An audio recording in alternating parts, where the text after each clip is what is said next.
Hello students, topic is asymptotes of polar curve, exercise 4.4. अब आपको क्या है, लास्ट जो आपकी फर्स्ट 3 एक्सरसाइज है उसमें जो इक्वेशन थी वो आपके क्या थे, एक्स वाई प्लेन में यानी एक्स वाई कोऑर्डिनेट्स की फॉर्म में गिवन थी। तो y equal to f x type की या फिर अलजेब्राइक कर्व। ठीक है, अब आपको क्या है, आपको इक्वेशन जो है कर्व की वो इस फॉर्म में गिवन है, r equal to f theta. If the equation of curve is in the form this, then this is said to be polar curve या फिर polar equation of the curve। ठीक है, या फिर हम कह सकते हैं this is the polar form of curve। अगर आपको इक्वेशन ये गिवन है कर्व की और आपको क्या करने हैं, एसिम्प्टोट्स निकालने हैं पोलर कर्व्स के, तो उसका आपका क्या है, वर्किंग रूल क्या रहेगा। फर्स्ट स्टेप आपको क्या है, क्या करना है, you have to put r is equal to 1 by u, r is equal to 1 by u, that is आपका क्या हो जाएगा, u इक्वल टू क्या हो जाएगा 1 by r। After that in the given equation you have to put u is equal to 0, then find the values of theta, theta 1, theta 2, theta 3, इस तरह से आप एंगल्स की वैल्यू निकाल लेंगे। सेकंड स्टेप आपका ये रहेगा। जो थर्ड स्टेप है वो क्या है, आफ्टर दैट आपको क्या करना है, d u by d theta calculate करना है, d u by d theta, ये आपका थर्ड स्टेप है। फिर आपको you have to find the value of p, कैसे निकालेंगे, limit theta tends to theta i d theta by d u with minus sine. After that finally the corresponding asymptotes are given by this p is equal to r sine, ये आपका formula रहेगा p equal to p, हम यहाँ से निकालेंगे previous step से, p रख देंगे वैल्यू और लेफ्ट हैंड साइड में p रख देंगे और राइट हैंड साइड में r एज इट इज़ रहेगा, साइन जो आपने एंगल्स निकालने हैं थीटा आई माइनस थीटा, ये आपको स्टेप्स मेमोराइज करने पड़ेंगे।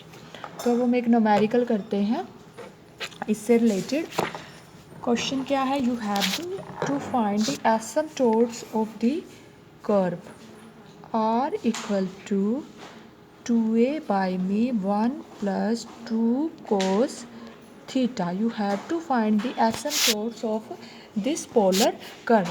Then your first step is put u is equal to 1 by r. We get u is equal to 1 plus 2 cos theta by me 2a. Second step is when u tends to 0 या फिर u is equal to 0, we get 1 plus 2 cos theta is equal to 0, implies cos theta is equal to minus 1 by 2। minus 1 by 2 आपका किस पे आता है, 120 degree angle पे, यानी कि 2 पाई बाई 3 पे। तो ये आपकी -1/2 आती है वैल्यू इस पे। देखो जो आपका फर्स्ट कोऑर्डिनेट में कॉस पॉजिटिव रहता है, सेकंड में क्या होता है, नेगेटिव होता है। वैसे तो जो 1/2 वैल्यू है वो 60 डिग्री एंगल पे देता है, पर अगर हम सेकंड क्वाड्रेंट में चले जाते हैं, सेकंड क्वाड्रेंट में हम कैसे जाएंगे, 180 डिग्री माइनस में 60 डिग्री। मैं यहाँ पे बता देती हूँ आपको कि आई कैसे है ये वैल्यू, कोस, ये देखें आप 180 डिग्री माइनस 60 डिग्री किसके इक्वल होगा, सेकंड क्वाड्रेंट में है तो क्या आएगा, माइनस कोस 60 डिग्री, तो ये क्या आ जाएगा, -1/2। देयरफॉर हम अगर इसे लिखें, ये this is 120 degree is equal to -1/2। 120 को हम क्या लिख सकते हैं, 2π/3। हैंस आपका क्या आया finally, cos theta is equal to cos 2π/3। So we get the angles theta, ये आपका रहता है +2 में था आपका, cos theta is equal to cos alpha होता है, तो क्या होता है, theta is equal to 2nπ plus alpha. तो हम यहाँ पे अप्लाई करेंगे, तो दिस इम्प्लाइज या therefore theta is equal to 2n pi plus minus 2π/3। ये आपके क्या हो जाएंगे, थीटा आई आ जाएंगे, थीटा आइस, थीटा एन बोल सकते हैं या थीटा आइस बोल सकते हैं, ठीक है। तो इसे हम थीटा 1 भी नेम दे सकते हैं, दिस इज़ थीटा 1। तो ये आपका आ गया, थीटा की जगह थीटा 1 रख देते हैं। अब थर्ड स्टेप क्या है, आपको निकालना है du/d थीटा। वो कितना आ जाएगा, राइट हैंड साइड में हम डेरिवेटिव करेंगे तो आपका आ जाएगा ये आपका 1/2a एज इट इज़, और 1 का डेरिवेटिव 0 माइनस 2 साइन थीटा। तो वी गेट, तो फाइनली आपका क्या आया, du/d theta is equal to minus sine theta by में a।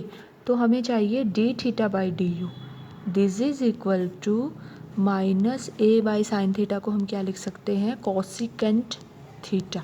ये आ गया हमारा d theta by d you. अब नेक्स्ट आपका जो थर्ड स्टेप है उसमें क्या करते हैं हम, p की वैल्यू निकालते हैं। p का फॉर्मूला क्या है, limit theta tends to theta 1 जो एंगल अभी हमने निकाला था, minus d theta by d u. आप पुट कर दें वैल्यू यहाँ पे, limit theta tends to theta 1 d theta by d u की वैल्यू रखें a कोसिकेंट थीटा। अब थीटा टेंड्स टू थीटा 1 क्या था, थीटा 1 हमारे पास था 2n pi plus minus 2π/3।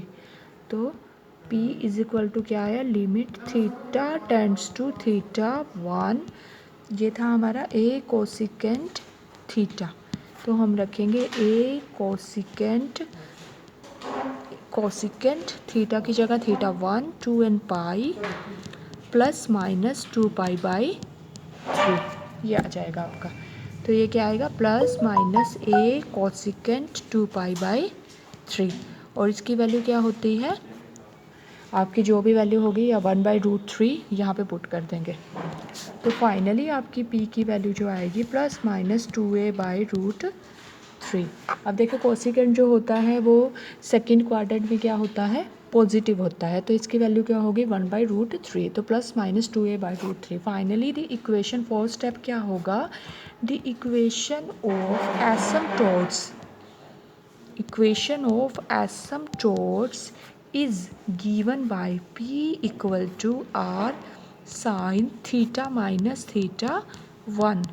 So here we put the value of p calculated in the previous step. तो put कर दें आप यहाँ पे, जस्ट सब्स्टिट्यूट करें 2a/√3, r आप रख दें या r को ऐसे ही रखें, साइन थीटा और यहाँ पे आप रखें थीटा माइनस, या फिर आप 2n पाई प्लस माइनस 2π/3 इसकी वैल्यू रखते हैं, और जो आपकी इक्वेशन आ गई ये क्या है, this is the equation of asymptotes.